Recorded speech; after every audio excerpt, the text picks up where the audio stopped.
આજે આપણે બાપાની તપોભૂમિમાં ઠાકોર સેનાના જવાબદાર ભાઈઓને મળવાનું થયું.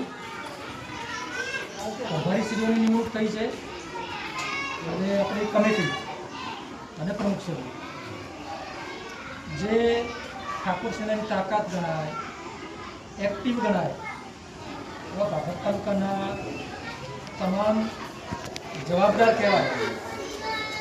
અને જવાબદાર એટલે કેવા? જવાબદાર એટલે નિસ્વાર્થ ભાવે કામ કરવા, ઈમાનદારીથી કામ કરવાવાળા, ટાઈમ ટિકિટને ટિફિન સાથે કામ કરવાવાળા, મારા માટે નહીં મારા સમાજ માટે કામ કરવાવાળા એવા લોકો મળ્યા હોય એટલે તમને બધાને સેલ્યુટ કરવાનો ઈચ્છા થાય.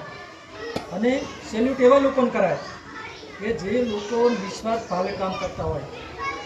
આઝાદીની લડત ચાલતી હતી અને એ વખતે ભગતસિંહ,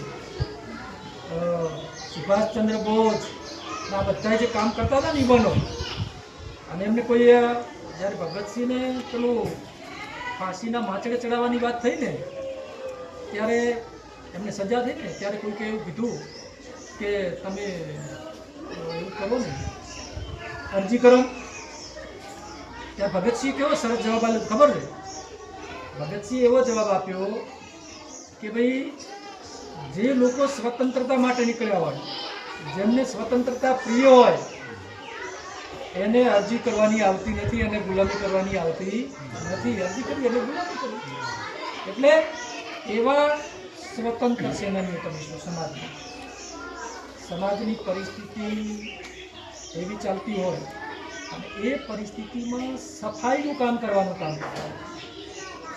સમાજની અંદર ગંદકી હોય, વિચારોની ગંદકી હોય, વ્યવહારોની ગંદકી હોય, અંધશ્રદ્ધાની ગંદકી હોય, આવી ગંદકી દૂર કરવાનું, વ્યસન મુક્તિની વ્યસનવાળાની ગંદકી હોય, આવી ગંદકીને દૂર કરવાવાળા લોકો તમે મળ્યા છો. મારે તમારા વખાણ કરવું.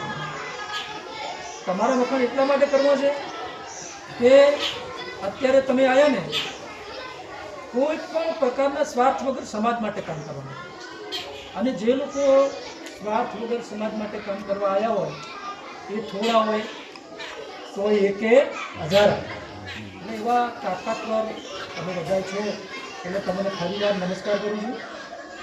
અને આજે મારે કોઈ ભાષણ નહીં કરવું, પણ એક આજે મહિના પહેલાં હું ઠાકોર સાહેબને મળ્યો, અલ્પેશભાઈ સાહેબ, અને એમની સાથે ચર્ચા થઈ. એમણે વાત કરી